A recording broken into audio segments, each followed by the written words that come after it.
सारी जिंदगी से मैं पेश कीते आ एक कबूल फरमान आमीन। बाकी मेरी ना अच्छा नहीं मेरी दुरुस्ती हो जाए आमीन।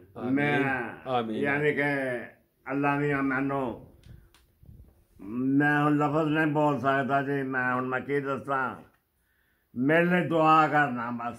आमीन आमीन आमीन। एक सवाली दूर देश से आपके दर पर आया। एक सवाली दूर देश से आपके दर पर आया। आका एक नजर की भीख पलट दो इसकी काया। माशाल्लाह। सदका अहले बैत का इसकी खाली झोली भर दो।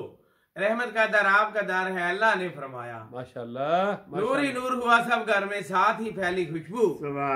अब्दुल्ला के घर में जिस शब आया आम न जाया। माशाल्लाह। उनका साया सारे अर्ज़ समा पर साया फिगन। बहुत आला। जिनके जिसमें नूरानी का कोई नहीं था साया। बेशक बेशक। गोद में उसके दोनों आलम की दौलतदार आई। कितनी खुशकिस्मत है दोनों जहां में हलीमा दाया। शाम सवेरे क्यों ना करे तू याद उन्हें है जाहिद जिनके कर्म से तूने है इस्लाम का रास्ता पाया। माशाल्लाह। वक्ता दोबारा।